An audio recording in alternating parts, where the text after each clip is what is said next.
All right, we are live and on the air. Welcome to Maxwell Prep TV. Today, I am bringing you another student success story. Today, we are talking to David, who is a rising sophomore at Duke University, and he's going to talk to us about his experience, his life, his story, also being a student of color like myself at a predominantly white institution. So we'll get some insights into what his first year was like in that regard and just learn about David.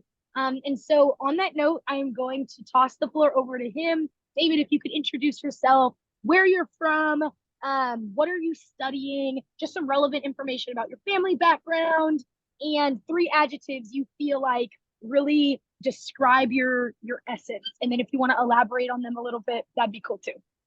Okay, bet I got you. Thank you so much for having me, first of all. Really excited to be here, and just talk. So, as you said, my name's David. I'm a rising sophomore at Duke. I'm from a small little town called Waxhaw, North Carolina, which is just about 20-30 minutes south of Charlotte. And I'm planning to study biomedical engineering. And your question, 3 adjectives. Shoot, that's a really good question. I would probably say my 3 are blessed, inquisitive, and I don't know, just grateful. I think those 3 really surround what I've been trying to apply to my life, especially over the past year, especially with the blessed, because I think out of just grounding everything that I go through under the adjective of being blessed really just lets me see the world and see my identity through so many different lenses that really help me in my daily life. Like, for example, I'm blessed to be able to be on this podcast. I'm blessed to be a learner. I'm blessed to be at Duke, and it's things like that. And then just being inquisitive, I think that just helps me with my studies, me with the way I view the world, especially trying to be in engineering. And then grateful, because I think everybody needs a bit of gratitude in their lives. So I guess let me throw that question back to you since it was so good. What 3 adjectives would you use to describe yourself? Okay. Also, I just want to preface with you saying that you're inquisitive fully explains why you want to ask me questions and put me on Exactly. the spot. So I like that, and I'm excited about this. Just a little bit of back and forth. And it's funny because I've asked this question to so many people, and I'm like, what would I use to describe myself? I think that one thing I would say is I'm a really like hard worker. Like at the end of the day, I think one thing that I take with me into every single space is like work ethic. I will literally drive myself into the ground just to like produce the best product and to put my best effort into something. So I feel like that's probably one of my biggest God-given gifts is just like being able to work really hard and like on top of that have a lot on my plate. Um, People think I tend to stretch myself really thin, but I'm like, hey, sometimes when you're blessed with a really big capacity, you gotta embrace it. So I think that's number Exactly. one. Number 2, I would say that I am a caregiver at heart. So like I would normally describe myself as somebody that has like a really big heart, but I think it goes beyond that because I don't just have a big heart for the people that like I love and know, but I also have like a caregiving nurtured nature towards people that I don't even know. Like I'm here in New Mhm. York this summer and I pass a lot of homeless people and I'm like, y'all, if I had money, I would give it to you, but also I would be broke just giving money to every single On the homeless person I same. see. Right. So I want to go into like law and be a public defender for a little bit just because I'm like so into caring about the underdog and maybe even have like a little bit of a social work background. So yeah, I think being a caregiver is something that really describes me. And then the third thing I would say is you probably have noticed this by now, but I'm very charismatic. Like I'm just like on 15, like I break the scale all the time. So like I just think, yeah, I'm very much a people person, very bubbly, want to be extremely positive. So yeah, that's something that those are 3 things that describe me. Oh, that's awesome. Yeah, I see all the good energy. I see the great energy coming off this I Zoom appreciate that. screen. I appreciate Yeah, of that. I course. appreciate that. Okay, so David, my next question for you is I know you didn't mention this just now, but I know this about you, so I want to have you elaborate on this. What, like, if you could describe your family background a little bit for our audience, talk about having immigrant parents who I know you said you've told me that have come from Ghana. How do you feel like that has shaped not only your outlook on this world, but the values that you feel like you've carried with you into higher education and into other spaces? Definitely. That's a great question. I guess just for context, as you said, both of my parents are immigrants from Ghana. Moved here to New York when they were in their mid 20s.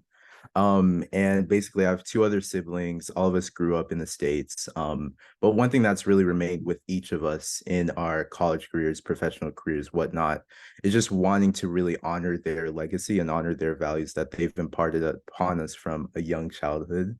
So a large part of that definitely is being children of faith. We go to church. That's been something that's been with us since we were in diapers, going to Sunday school every Sunday morning at our Ghanaian church with our fellowship. So that's been something that's really big to me. And many of the adjectives I used to describe myself, such as blessed, grateful, out of that background of being a Christian coming from my parents definitely has allowed me to view the world in that way. But definitely more in like the educational sense and at Duke, having Ghanaian parents has helped me just I think when you're describing your adjectives, especially hardworking, I think that definitely I seek to emulate that. Sometimes, I get a bit lazy, but sometimes I seek to emulate that We coming all from do. We all do, David. We all do. Don't even, yeah. That's what I'm saying. But yeah, as you say, it's okay. It's okay. But definitely coming from my parents, just their drive coming to America, setting up their life and all that, something that I seek to emulate. And also just another big thing for me has been community.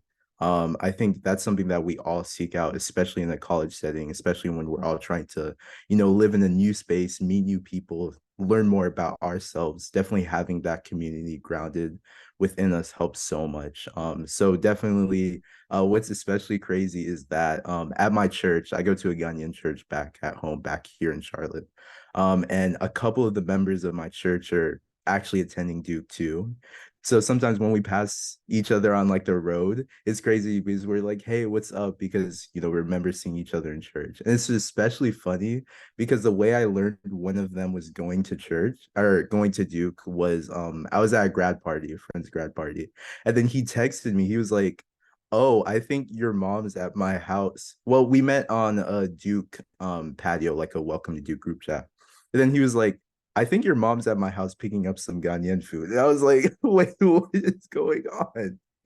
So it's just having moments like that to be able to ground my experience, ground my desire to work hard in that setting, but also my desire to find community.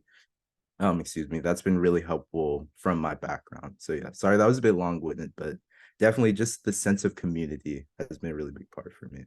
That's do not apologize for long-winded answers. I am always talking for so long, so don't worry about it. I think something that I want to elaborate on is like so many questions. Okay, one, let's just start. You said you have two siblings, right? Yeah. Are both of them older than you? Yeah, I am the baby of the family. Oh, okay. So let's start there. Something that I'm curious about is how do you feel like they have kind of set some examples for you and maybe served as mentors? And I don't know if maybe like your dream to go to Duke or like pursuing higher education or even engineering has come from them or whatever. But I'm just curious about how being like the baby has related to kind of some of the paths that you've taken. And the reason I ask this is I'm like a middle child, but also like the big sister. My sister is 35. My oldest Oh, sibling is 35 years old. She's from my dad's previous marriage. And so I'm 15, about 15 years younger than her, roughly. And I like grew up with my brother who's 14 months younger than me. So I was the oldest in my household. And I feel like I've really tried to like pave a way of success for my brother and like help him with the college application process and all of that. So all that to say, I'm very curious about how your siblings have kind of shaped your journey, if yeah. at all, if at all, if at all. Oh, definitely. They've shaped my journey in so many ways. I sometimes can be very annoying to them. It's something that I'm compelled to give off with that younger sibling energy.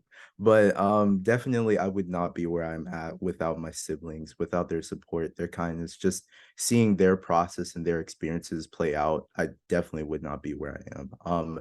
I guess both of my siblings have poured into me in different ways. Just for context, I have an older brother and an older sister. And I guess starting with my older brother, he actually went to Duke before me. He was class of 2020. So definitely seeing his process in loving Duke and all that was a big part and a big factor in me wanting to come to Duke. Even though at first, I'm not gonna lie, full disclosure, I didn't really want to come to Duke because of that reason. But definitely the more I saw his experiences, the more I talked to him about it. Um, just seeing how Duke wasn't only an institution where, he got his degree, he got his professional experiences, but it's a place he really called home because of the people he found there and the experience he was able to create and make there, and something that I really was searching out and I really wanted to seek out. So definitely being able to emulate that from him, I'm so thankful for.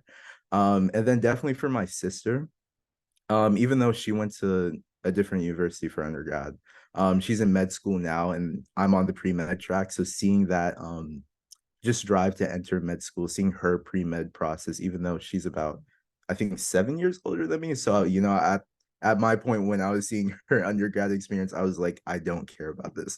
But now I'm like, that was such a valuable experience for me to be able to see definitely some of the classes she took, some of her recommendations, some of her experience that she took out during her undergrad career. Whether it be what internships to seek out, how to take away shadowing experiences, how to go XYZ, just being able to follow that. And I think just in general, just having people that have gone through what you're going through, even though sometimes it's of course not the same experience. None of my brother or sister was an engineering major. They didn't have the same experience as me at Duke.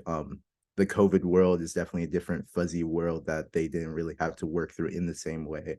But just no matter what, being able to ask them questions, seek out their understanding, and just chill with them and know that they have my back. That's something that, being a younger sibling, I'm so happy that I've had the opportunity to have. So now I'm going to give you the chance to be like older sibling vibes to the younger Exactly. generations of people who are watching this video, who are in high school, whether they're sophomores, juniors, seniors, whatever. What kind of advice would you like to pass on to them that maybe you've learned from your siblings, maybe you've learned from your own experiences? But yeah, now I'm giving you a chance to give back. I would definitely say, well, I think one of the best pieces of advice that I got was actually from my sister, funnily enough. And it was when I was entering my first year into Duke.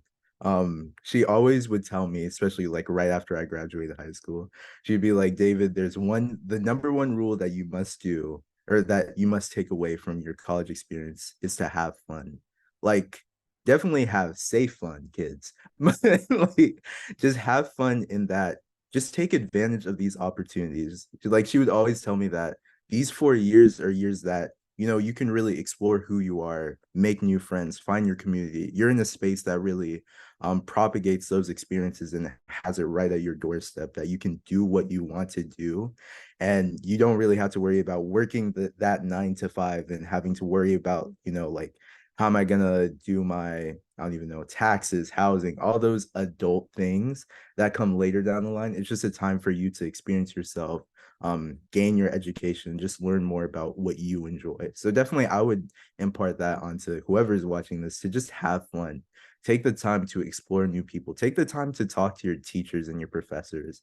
Not only like when you reach college, even in high school, ask your teachers if you have that opportunity. Like, what are some experiences that you take away? Like, why do you enjoy teaching chemistry?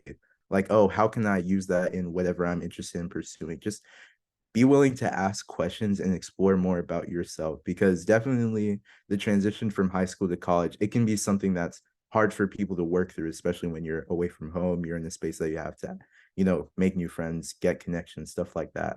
But if you're willing to tackle it with an open mindset and just being willing to have fun and just, take advantage of the opportunities that come your way, your experience will be so much better. So definitely I feel like I'm talking to my younger self at this point, because Oh my gosh, when I was entering college, I was so nervous. I was like, bro, like, how's this gonna be? But just taking a step back and looking at it, I definitely wouldn't have my first year any other way. I think just being willing to make my mistakes and learn from them, excuse me, and being spaces that I can learn from those mistakes and be a better learner, a better Christian, just a better person in general. I'm so thankful for that opportunity. I second all of that because so I'm going into my senior year of college, right? You're a And vet. right, I'm a vet, like the big man on campus. What? How did I get here? And something that like I look back on myself 4 years ago or five, well, junior, yeah, about 5 years ago when I was still in high school because I took a gap year. And I remember like my little high school self being so for context, I graduated at 16. And I Okay. was yeah, so I was Good very scholar. young in I was very young in high school. Started at 12, left at 16, and I was just this like I still had the same energy, but I was so like I hate to use the word neurotic, but I was like that kid that you leave a test and you're like, okay, what did you get for question five? Okay, did you get A, B, C, or D? Like, I feel what do you that. think you got on it? Yeah, like I was that girl. And ew, okay, like, no, that is not cute at all. I was just so concerned about grades. I was so concerned about, just being successful and working hard that like balance out the window. Like I was so invested in just building my resume that I forgot like okay, it's cool to have fun too. Like I don't even think I went to my first party, which I'm not saying like oh like a rave like a rager or anything, but like just a hangout, like a kickback until I was in college. Like I never even had those hangout experiences because I was so locked in on my work. And I just think like you're so right about having fun creates balance, creates allows you to refuel, allows you to not burn out. Like if I had not, and I'm still working on balance right now, like I am, like your girl is still a little bit neurotic, a little bit. I've reined it in as much as I can. Same. But yeah, just like especially going into my senior year, I'm like Mackenzie, you've got to make looking back on these 4 years like something that you're fond of. You've worked so hard. You've got to like I have a 4.0 GPA right now, and I'm like, okay, but I've been spending all of my time in the library. Like I don't leave Perkins Library, right? And so I'm like, I need to make sure that I have some balance going into my senior year. And so I think I'm a very religious person too. So I'm like, God was speaking to me through you, David. He was like, Mackenzie, loosen the reins, girl. You know what I mean? That's what I'm saying. I guess let me ask you this then. Okay. Going back to those years, definitely like just to contextualize this, I was the exact same. I was like, we gotta get the books, then later we'll enjoy it. That's But how we like made it to Duke, though, David. Like, we can't be exactly, mad at that because that's how we made it here. exactly. But going back on those years, would you change anything? Do you think those years were very Oh, formulative, or would you rather go back and have those experiences and change stuff? okay. I genuinely think that I probably would not go back and change how I was in high school because I guess something that scares me is I think that particular formula, that particular, coalescing of events is what got me to this point where I am today, Yeah. right? Like it got me into Duke being like my neurotic little self. And like, I don't know if pulling back would have enabled me to like still graduate number two in my high school class. Like I don't know.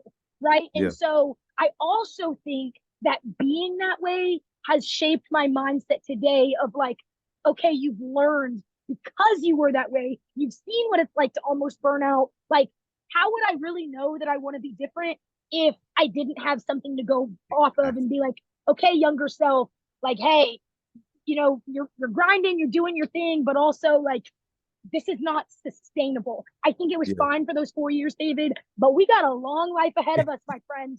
And I'm going to graduate school. Like I got a lot of stuff to do. It ain't sustainable. So I think I wouldn't Mhm. go back and change it. Would you?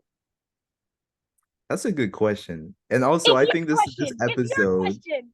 I mean, but still, I mean, like just looking back on it, just this whole conversation, I'm like, dang, would I? And I think just this whole episode should be called like my neurotic little self or something. Going back looking at No, my literally, when I write the description, I'm gonna be like, so David and I bond over being neurotic in high school. Yeah, that's what's gonna happen.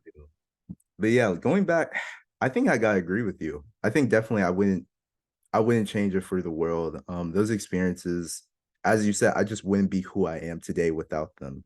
Wouldn't be where I am today without them. Sure, sometimes I go back, I cringe. I'm like, ew, why like why are you such a nerd, man? Like, bro, be chill. But like, looking back on those experiences, as you said, history lets us make those mistakes and learn more about them in the future. So if I didn't have that history, I maybe today I'd be like, shoot, I wouldn't be taking my studies seriously, but also finding balance in the way I take my studies. So definitely, shoot, that's a tough question though. That's a tough thing to think about, but I think definitely I would just let the past be the past and let's look to the future. Just And I think too, like something that you just made me think about is one, I think in these very high achieving environments, I mean, I've had 3 years under my belt at Duke now, and I have a feeling that you've probably experienced this in your 1 year, but there's something to like, we're all a little neurotic there. Like we all of are. us are, We no, are. all like I'm even like here. I've never met you prior to this moment, and I'm like, Dave gets it. David Exactly. knows. He understands. Like it's Identity. my weird speaks to your weird. So I'm like, we're not alone, especially in these environments, but we've got to chill. Like there's got to be a level of chill that I think both of us are learning, you Good. know. And something else that I think about too is like, so I'm clinically diagnosed with obsessive compulsive disorder. And this kind of like manifests in a couple of, that was really loud. This manifests in a couple of different ways. Aside from like the really like annoying intrusive thoughts that I get, I'm also like hella perfectionistic.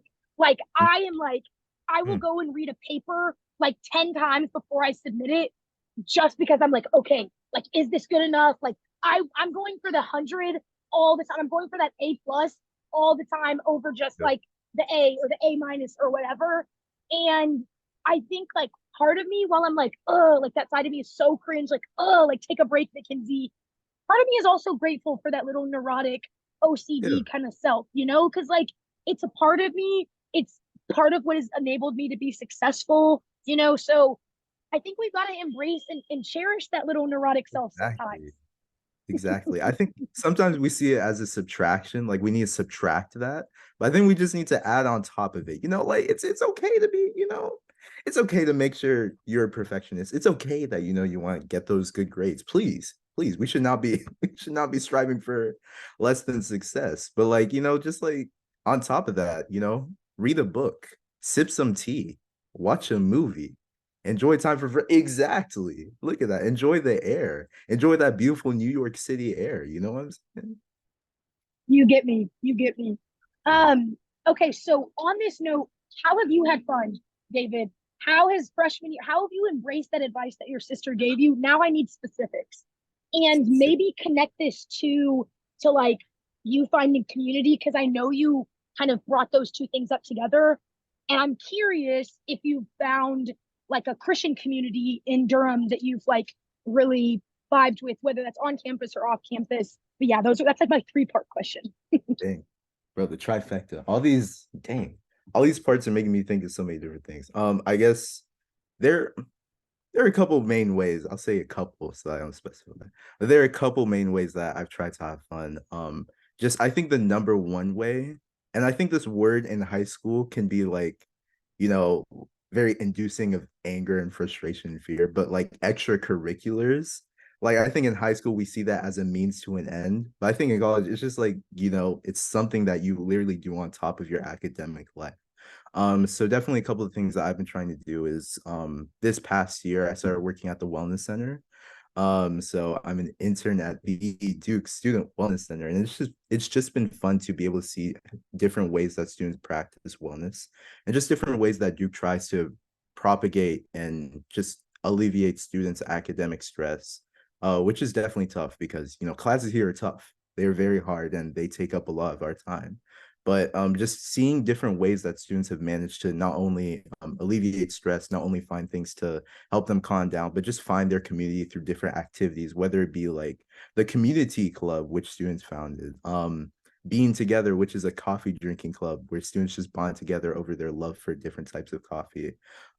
It's just been really awesome to see that and see that all come together. So definitely being an intern at the Wellness Center has been great. And I think definitely pointing to that sense of community. They're two different spaces that have been really helpful for me in that. The first being the Duke Africa organization. So definitely, you might hear that being a kid of immigrants is definitely something that's becoming more and more common, which I'm thankful for. It's given me an opportunity to just talk to people who are of the similar background, especially at a PWI, and just be able to share different things that we're going through and just learn more about our experiences that have been a lot of times the same, whether it be like, as I talked about going to church since we were in diapers, whether it be the food that we eat, whether it be debating jollof rice versus Nigerians. If you're a Nigerian watching this, Ghanaian jollof is better. I will stand by that for the rest of my life. But just being able to go to different parties and events, like I remember last semester, I think it was second semester, there was a fake African wedding. And I had so much fun with my friends being able to dress up in like African clothing and being able to just dance to music that reminds me of home, reminds me of my family and stuff. So even though I'm a couple hours away from Duke, or sorry, a couple hours away from my home, it's nice to just be able to see that in Duke through that organization. And then the other one, pointing to the Christian organizations, one that I joined later on in the first semester was Every Nation Campus. Definitely, it's a very diverse group. That's something that reminds me of another church that I went to back in Charlotte, that I really loved. Definitely being able to see Christianity through different lenses, different backgrounds and experiences and viewpoints. And not only that, but just be able to have people that, can talk to you about both faith and also, dang, this exam is very tough that I'm about to take, and like just tips and tricks to go through that. Like, for example, one of the members of the organization, who I grew really close to, is a BME major as well. And I guess for more context, I switched into biomedical engineering. So I had so many questions, and he was willing to sit down and talk me through what classes to take, who to talk to, things like that. And just being able to find those sources and those fountains of community that are really helpful. And then outside of that, I think the big thing of having fun is Duke athletics. Um, Duke basketball, of course, the gold standard. We're the best. Even though we haven't won in a couple years, I have a feeling that we have our sights on six this year. I will live and die by that. I guess for context, I'm a big sports fan. So talking to me about especially basketball, football, and soccer, I would talk all day long about that. So definitely being at a place that Duke basketball is excellent. Duke football is getting better. We made a bowl game last year. I was like, let's go. We playing Clemson. Hopefully we don't get smacked this year. I have hope. But yeah, definitely I think anybody can find a place and space at Duke that caters to who they are and just allows them to relax and have fun and just find their community. And those have been a couple places for me that have stood out.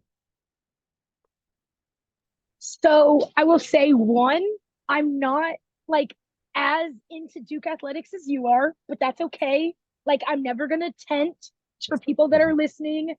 That's like you basically have to camp out in a tent outside to go to the big UNC Duke game. Not for So me, much. David. Not for me. But I would happily go to like a men or women's soccer game with you. Like when they Yeah, had like Cameron Crazy, that like big event to like celebrate the kickoff of the season for basketball.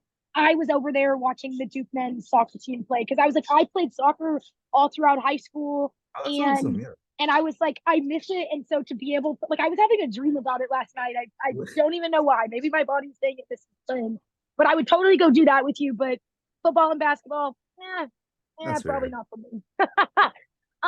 Okay, so something that I'm curious about, and I thought I misheard this, but then when you specified, I was like, no, I didn't mishear. How are you in biomedical engineering and on the pre med track? Like that, That is a very heavy course load, David. How did that happen? Like, how are you at the intersection of those two things? Because like they're kind of different, but also like biomedical. Like I get how those two things go together. What are you trying to do with your life? How did that passion come up? And what has that been like navigating that workload? Because those are some kick-ass majors. They are. Shoot, I've been asking myself this question for like a couple of months now, ever since I tried to make the decision. But I guess originally I kind of like stayed away from engineering. I was like, this is something we remain away from. I don't even know, like going through high school and middle school, my parents would always be like, hey, have you thought of engineering? I would be like, ew, no. Like, why would you ask me that? I don't even know why. But then coming to Duke, my first semester, I took both. What class did I even take? I took Comp Sci 201, which was like the class after the introductory class. I took honors chemistry, which is like a gen chem plus the second semester chemistry. And then I was in the global health focus program. And just for context, focus is a program that you basically live with a cohort who are all studying a specific cluster of information. And you take like two classes with members of that cohort. So I took it on global health systems and then global diseases. Yeah, those were the classes. I remember. I still got that memory. But definitely I learned from that first semester that I loved just learning about healthcare, both in America and abroad. But I was like, I don't know if I want to learn as much about the history and the legal processes of healthcare as much of, being a provider and being a doctor, because just for even more context, I've always wanted to be like either a doctor or a scientist. Sciences have my heart. I'm really not creative at all. Definitely liberal arts, like Lord, I definitely respect people who are great with that, but for me, it just never clicked.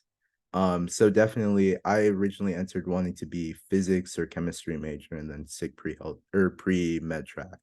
But then second semester, my friends kept on telling me for some reason, I still don't even know why. They kept on thinking that I was a BME major or biomedical engineering major, and I was like, why? But then that just made me interested in learning more about it. I think they told me like the coursework I was taking was very similar. So I went to a majors fair and I was like, oh my gosh, this is exactly what I want to do. Um, and then going back to what you were saying earlier, just that desire to do hard work. I'm someone who like if somebody challenges me to do something, my desire to do it increases by tenfold. So like if somebody told me write a manifesto on, I don't even know, the history of big time rush or something, if they challenge me to do that, I'm gonna do it and I'm gonna beat them at it. So definitely just seeing this coursework, I'm not gonna lie, it's kind of scary. It's kind of scary when it's seeing both pre-med and BME because it's like very structured in what you have to do and the courses you have to take. It's kind of, it's not for the faint of heart, I'll say that. But something that I've tried to impart upon myself is that, this is an experience that I signed up for. I'm gonna try my best. Hopefully this is something that I desire to do. I'm going to try and like talk to my professors as much as possible, try to talk to my peers, try to just make the most out of this experience. But also just knowing that if this isn't for me, I still have time to make that decision and proceed accordingly. My future isn't set in stone by the choices I made on a whim January of my first year. So definitely just knowing I have that background cushion, but also just that desire to explore that something that could potentially be something really big in my life. I'm like, hey, let's do it. If it's not for me, we'll face that once we get there. But if it is for me, let's go. So that's just been a mentality I've been trying to stick to myself. I think I really love that, David, because one, something that's it feels like a theme of some of the stuff that you've been saying is just really embracing exploration. Yeah. Sometimes it is so easy, especially at a school like Duke, where you feel like everything is like bam, bam, bam, bam laid out for you to just get locked into a set path. Or even as high achievers, like the both of us, it also feels like, okay, once our mind is on something, like there's no going back. And I Yeah. just love that you've been so open minded about everything in your life. And you're like, huh, yeah, I guess I'm taking on BME now. Or if this doesn't work out, like not the end of the world. Like I can always backtrack and change course. Like I think that is such a valuable lesson that everybody, including myself, should learn is literally Mm. nothing is permanent unless it is. Like, okay, death is permanent, like surgery is permanent, but like, you know what I mean? Like these choices, especially these things that feel like so earth shattering and like whatever, it's not. Like you always can Yeah. go back and change and whatever. So I'm really glad that you highlighted that. And I guess I'm curious about, this is kind of related but not, how has your like freshman year been in terms of just like, I know especially in those harder classes, I have a lot of friends who are in pre-med, I have a lot of friends who are in Pratt School of Engineering at Duke, and it's so easy to get swept up in like, am I good enough for this, am I Mm. smart enough for this? You know, I know a lot of those STEM classes, unlike humanities, which is the course that I'm on, and social sciences I'm on, is y'all, a lot of y'all's classes are graded on a curve. So there's so much competition, and it's like, okay, like I got to be ahead of the curve to actually feel like I'm going to pass this class. And like, what has your experience been with that? Have you wrestled at all with like self doubt? And if so, like, how have you really worked to overcome that? And what advice do you have for people like me? I struggle with it. Other people that do. What do you have to say to us? Hmm. I would definitely say that all this can be compiled under the beautiful, beautiful phrase of imposter syndrome. I've definitely suffered it a lot. I definitely know I'll continue to suffer it.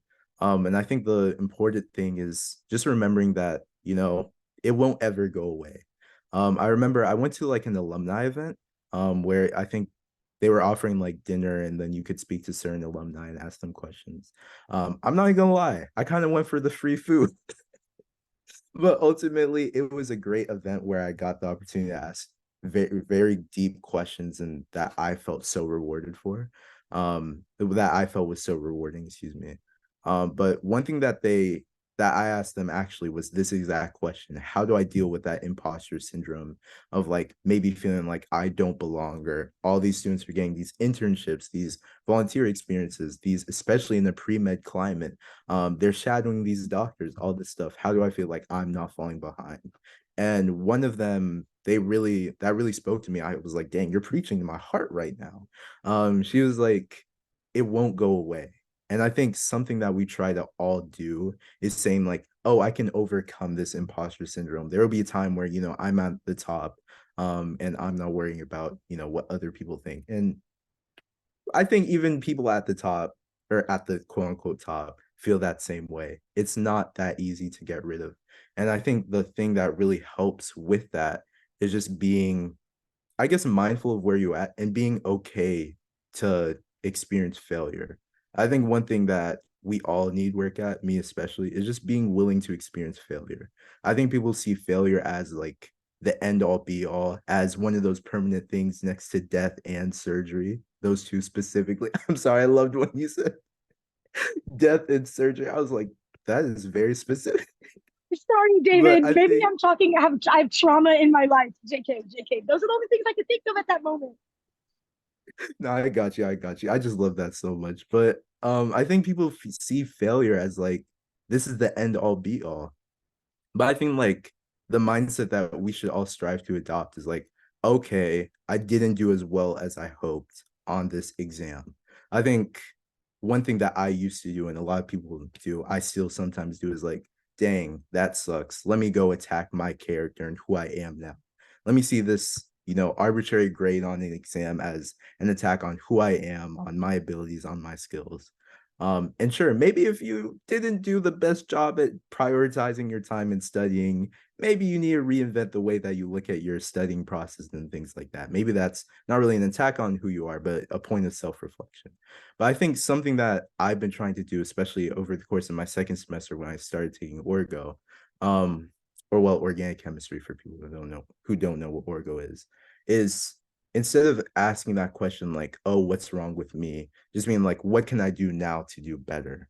I think if we have that mindset in like, instead of looking back on our past mistakes and being bogged down by it and looking forward at what can I do next, that can help so much of us. One thing that my mom actually told me before I Wait, left David, for I'm literally taking notes on this because when I go journal oh my after this meeting, I'm like, it's not what's wrong with me. It's about what can I do next and what can I do Exactly. better. Like I'm literally like, this is the journal entry for the day. But keep going, keep going. Exactly. Thank you. Thank you. This is something that definitely when it started clicking, I was like, yes. But one thing that my mom actually told me before I entered campus, and sometimes when I would call her, is she would tell me like, don't look back, otherwise you'll be a pillar of salt. And I guess for context, that's going back to it's like a biblical story where Lot's wife, Lot was a character in the Bible, and when they were fleeing an unrighteous town, when she looked back, she became a pillar of salt because she was looking back at the things that were holding her back.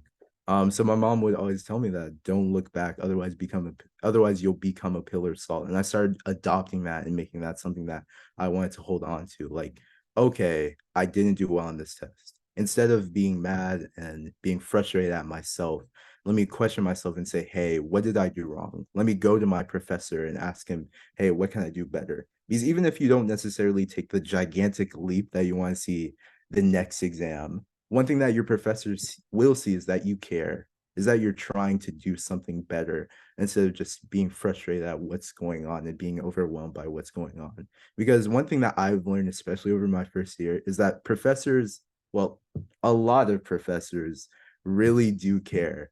They really will take the time with you to sit down and answer your questions. Like I remember first semester when I was taking the honors chem class, my professor, he's one of the best professors I've had. I asked him, I was like, I emailed him because his office hours times didn't work for me. I was like, hey, can I meet with you at a certain time to go over this test question? I'm so confused. How did I get this wrong? Or what did I miss from it? And when I went to his office for it, he sat me down, we went over the question. But then even beyond that, he gave me the opportunity to just ask him questions about, oh, why did he choose to teach chemistry? What was his background? What recommendations does he have transitioning into organic chemistry? And just instead of just seeing academic life in terms of grades and um, how am I doing on the next or what am I doing with my curve, just seeing it as like, oh, what is this experience going to shape me as? How am I going to learn from that experience and adapt and grow and turn it into something better? Because life there will be a lot of not so great grades. There will be, I think I've started to settle into that idea, settle into that mindset. But instead of just bogging down like there won't be so many good grades, it's more like how can I make those grades better? How can I learn to foster on and hone in on what I really enjoy as I seek to learn? Sorry, that was just a lot of rambling, but that's something that really I found so interesting as I was reflecting on the past year. I love that. And I feel like a lot of that spoke to the very faith driven and the very religious side of me. Something that I've been thinking a lot about is like how suffering, and this goes for non religious people too, like we're human. And so suffering is inevitable. And so there is no point in like one living in fear of suffering or living in fear of failure because it's going to happen. It's going to happen, Exactly. boo. Like, even if you are the best and the closest to like God, you're like you are fallible as human, right? And so I think that that's something we've just got to internalize and know that no suffering is in vain. From every trial, tribulation, whatever, there is a lesson to glean so that we don't fail in the same way in the future. Not we don't fail in the future, but maybe fail in the same way, right? Exactly. And Oh so God. I really just like, no, David, oh my gosh, to you, like you're the one giving me No, all this. Like I'm you're preaching to literally me. my little journal list is just getting longer and longer. And I also wanted to say too, like the the power of just like not looking back in the rear view mirror. Like I love your mom's little like Bible anecdote about not looking back or else you'll become a pillar of salt. I always use the car analogy of like you gotta look forward at the people ahead of you, not keep staring in your little rear view because that's not going to do any good for you, right? You're going to hit the person in front of you if you're staring in the back. And so I think you're right. It's about the future. It's about moving forward, and we can't live in the past. But I will also caution that something, at least that I'm trying to be better at, is not being stretched too far in either direction. I don't want to be tied to my past, but I also don't want to live for my future. right? Because if I'm always thinking about the next step and where I'm going, I'm missing out on what am I doing right now, right? Like, for example, I'm sitting Yeah. here taking notes about what I'm going to be journaling about later in my future instead of like, okay, let me fully dedicate like my attention to like this interview, right? So there's something to being present and in the moment too that's really important. Yeah, exactly. So I guess let me ask you this. Being, Okay. you know, a senior, or well, rising senior, going through all those past 3 years, I guess going back at the past two questions, have there been moments where you wanted to change your major, not only based off like grades or whatnot, but just based off of fit and things like that, especially speaking to students who are like, I don't even know what to choose in the first place. How would you recommend going about struggling with changing your major and stuff like that? Yeah, so at Duke specifically, and I obviously can't speak to other schools, but we don't declare officially our major until second semester of our sophomore year. So like March of your sophomore year. I know the engineering track is a little bit different because you got to start early on to take classes, but at least in like the more humanities based classes, you do not declare until second semester of your sophomore year. And I am currently a psych major on the Bachelor of Arts track. Um, so obviously there you could take Bachelor of Arts or you could do the Bachelor of Science in psychology, but I don't want to do any sort of like clinician stuff. Like I'm not planning on being a therapist or anything like that, or even like a psychiatrist or being able to prescribe medication. That's not something I'm interested in. Uh, but I think a passion just coming into college that informed my decision to become a psych major was I've always been a people person. I thrive when I'm talking to people, but I've also always been that person that's like, let me think about why so and so did what they did. Like, I want to be able to empathize. I want to be able to figure out what makes somebody tick. I want to be able to like figure out like what does this person care about? Like, how do you motivate people and inspire people and play to the things that they care about to get them to do good in this world, right? And that goes to things Yeah. like how do you they something as small but also as big as like how do you encourage people to recycle, right? Like how do you play on the things that they care about? Like, I don't know. I can't think of something right now, but like those are just like themes that we cover in psychology. And coming into college again, I was like fresh out of my neurotic state or still in my neurotic state. And I was like, I'm going to research every single major that Duke offers and figure out exactly what I want to study as soon as I get in there. And so originally I thought I was going to be a cultural anthropology major. And like Ooh, cultural yeah. anthropology, psychology, and like sociology, they are all very like similar in that they study people, but just on like different, just like from different scopes. So like sociology is studying like society and groups, right? Cultural anthropology is really focusing on like culture specifically and how that shapes people. And then psychology is focusing on the individual in a social setting. So all of them have to do with people, but just like looking at them from different lenses. And so when I came in, I was like, yeah, cultural anthropology is the one for me, whatever, whatever. And I didn't end up getting to take a cultural anthropology, the intro class. I didn't end up getting to take that my freshman fall, just because the class was booked up. And so, in order to get my natural science credit that we need to graduate from Duke, at least in Trinity College, I was like, okay, I guess I'm just going to sign up for Psych 101, Psychology 101, the intro class. And so I didn't take any cultural anthropology courses that semester, and kind of going to your theme of like exploration, and just like putting yourself out there, even if you don't think you're going to like a course. That ended up being my favorite class, even to this day. David, I am like Dr. Bridget Hard Dang. at Duke University. Love her. Shout out. Oh, God. And David, get this. It was a virtual asynchronous class, meaning I didn't even get to meet the Oh, professor. it was It wasn't even live. Like this was during dang. COVID, and I still loved that class. And I remember having this crisis going into my second semester of my freshman year, being like, I was talking to my advisor, and I was like, hey, I really like this psych stuff. Like, I don't know about cultural anthropology anymore. Like, I haven't even taken a Colan's class, but what if that's not for me? And she's like, how about this? How about you just take a cultural anthropology intro course this second semester, compare how you feel about both. Maybe you double major, maybe you major minor, whatever. And I took the cultural anthropology class. I didn't take any psych classes that semester just so I could be like objective in evaluating. And I was like, yeah, like it's enjoyable, but it's not for me. Right. And so had I not been willing to explore and get out there and just take a class that I was like, yeah, I don't really think I'm going to vibe with it that much, I would have never been a psychology major. And not just that, I'm a psychology ambassador. So I literally am the Let's one that's go. I'm the one that's like always like I guess telling other people, trying to recruit people to the major. Oh, that's So awesome. yeah, I think like my main thing would be, hey, when you come into college, like have an idea of maybe some of the things you like, but also if you don't know, that's okay too. Be willing to explore and have a very well-rounded schedule so that you're taking classes in a wide variety of disciplines, and maybe you'll figure out something that you're passionate about that way. So like you can come in and you're like, okay, yeah, I'm really interested in this, take some classes in that area and see if you kind of continue to pursue that if it works. But also, if you don't know, it's okay to not know too. And Exactly.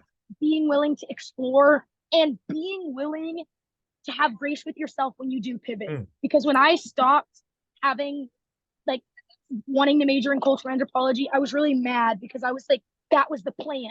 Like McKinsey, you're breaking apart, you're diverging from the plan. And okay, New York is so loud, ignore that horn. Um It's all and good. and yeah, just like having grace with yourself for that and knowing, just like you said, David, no decision is permanent. Like just because I wanted to major in cultural anthropology, that doesn't mean that that's what I have to do. I'm not binded by blood to that decision. And so I think approaching life that way and approaching selecting majors that way is going to be really powerful. Oh, that's awesome. Especially because I'm taking Psych 101 this semester. So I'm like, now I got some hope. I got some hope. Yes. Wait, so you're taking it with Dr. Hard, right? Yeah, I'm taking it with Dr. Hard. Yeah. You are going to love it. Okay. You have my number two. So if there are any problems, you Let's hit me go. up, David. But I I think appreciate it. I really do think you're going to love it.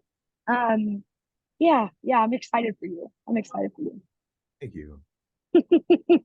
Okay, David, I'm going to ask you one last question Uh, before we wrap it up because I need to go get some lunch. yeah. It is 12:15 right now or 12:17. Oh my gosh, So dang. I think something that I want to ask is usually I end it, I'm like, oh, like, what's a piece of advice that you'd like to share? But I don't want to ask you that because I think you've done a lot of sprinkling of advice throughout this. So I feel like that would be a little bit redundant.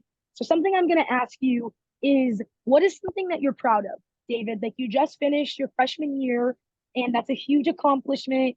And yeah, I want you to reflect. And like this is a personal congratulations. Like you're telling yourself that you're proud of yourself, so share with us, what is that for you?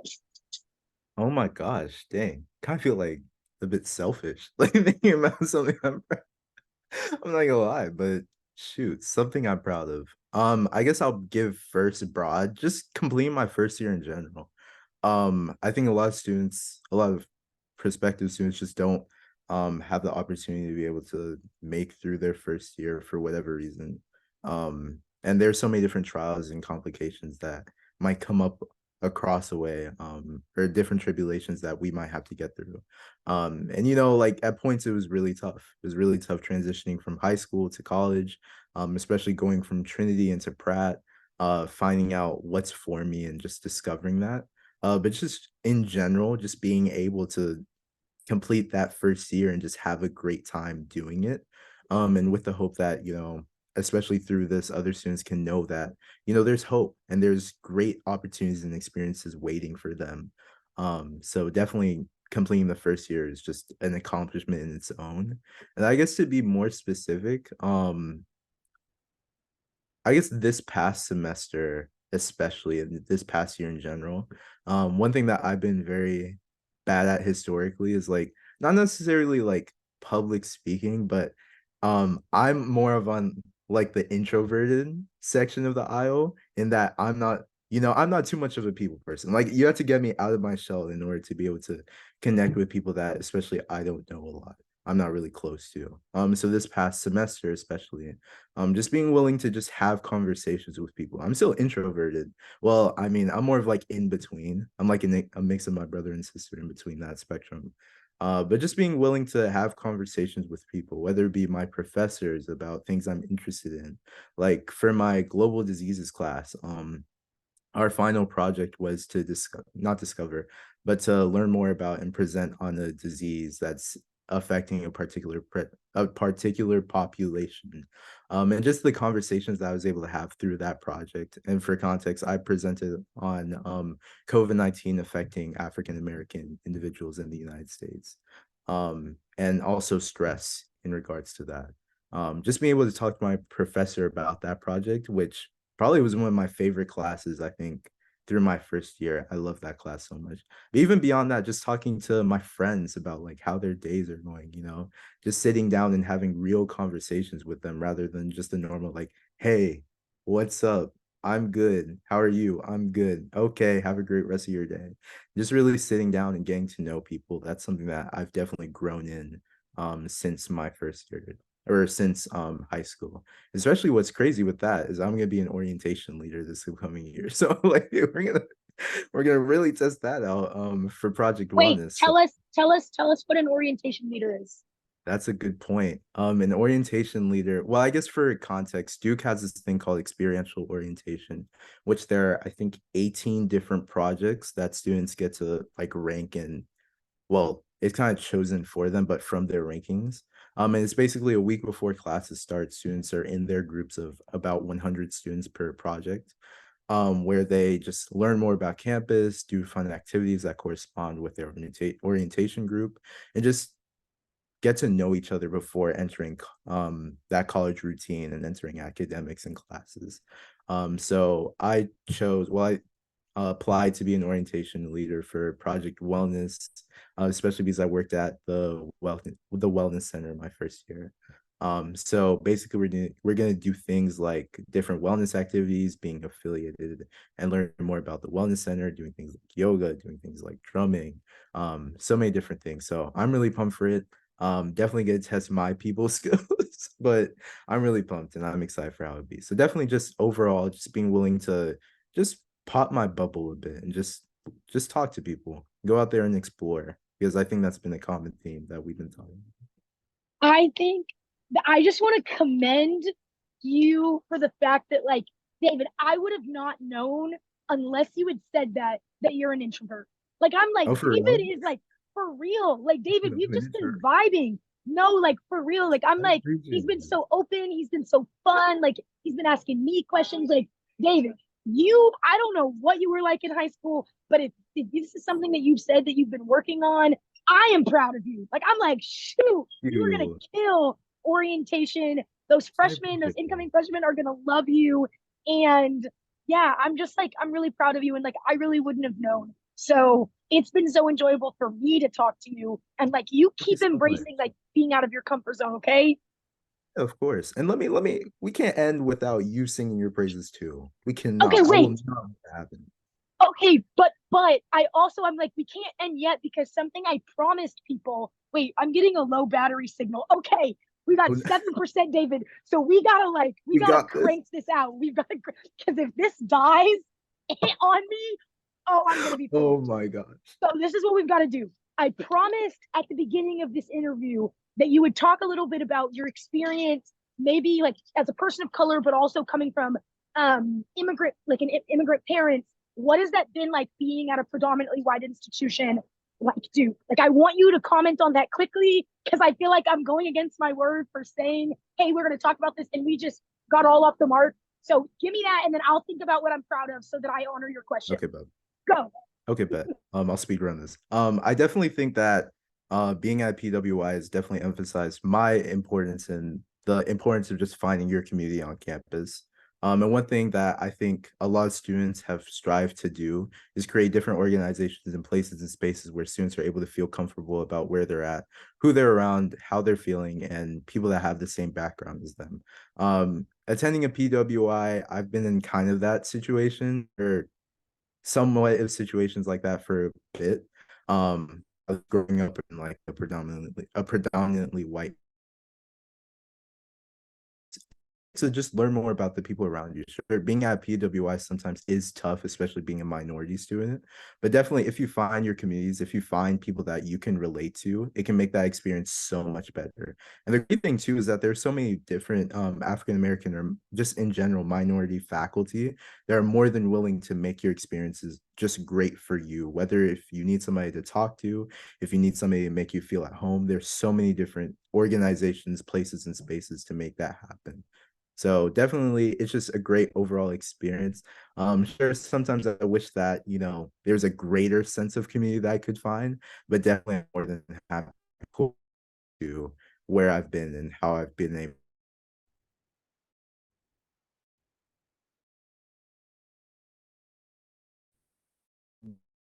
It's frozen right now,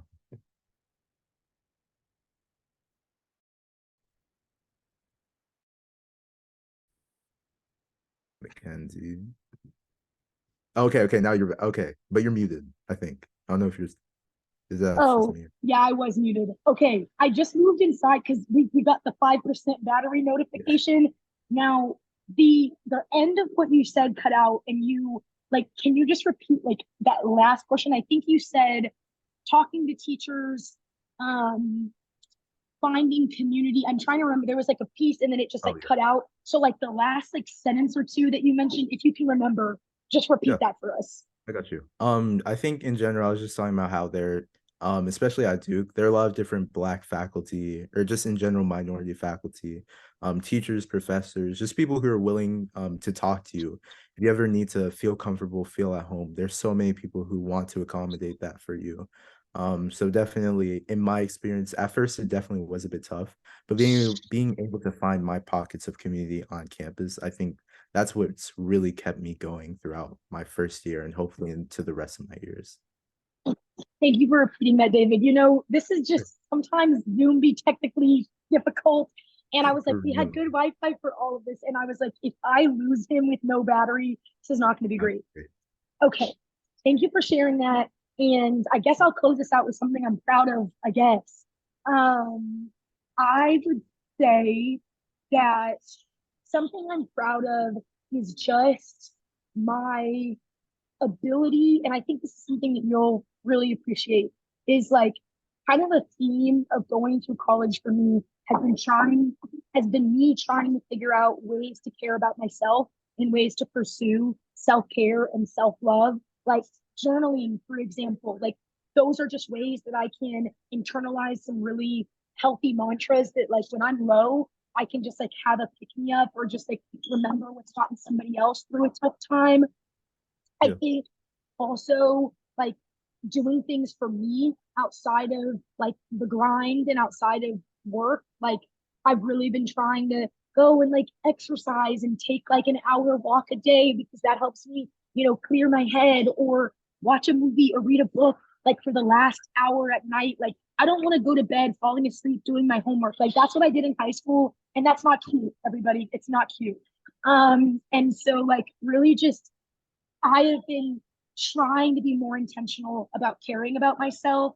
And it's hard, it's challenging, but it's so worth it. And so I'm just proud that these 4 years have been like a reflection of that journey for me. And I'm going into my senior year, continuing to try to better myself in that.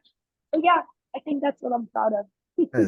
That's worthy of a round of applause. This kind of No, you awkward, too. You but for too, real, David. that's You really like too. Well, David, I appreciate you. This has been one of the most fun interviews that I've done, and I've done a lot thus far. oh, So just know that it has been such an honor speaking to you. And like, I love the type of people where you don't even know them, but your personalities just click. And I'm like, it has vibe. been a vibe with Something. you, David. It has been a vibe for sure. Well, thank you so much for having me. Honestly, at first I was very nervous, but definitely being able to talk to you, this has been an awesome experience. Just to Okay, good. not only just talk and present this information to future students or current students, but just learn more about ourselves. I think that it comes down to, and just hopefully find new modes, ways of finding our community and who we are. So I really Yeah. appreciate you, all the work you're doing especially for future students. This is awesome, and God bless you for this, for real. Thank you, David. All right, and you have my number. I have so much wisdom to even pass down to you. So at any point, if you need me during when we're back at school, you let me know. Okay? Thank you so much. I really appreciate that. You're welcome. All right, David, I'll talk to you soon. Bye. Talk to you. Have a great rest of your day. You too.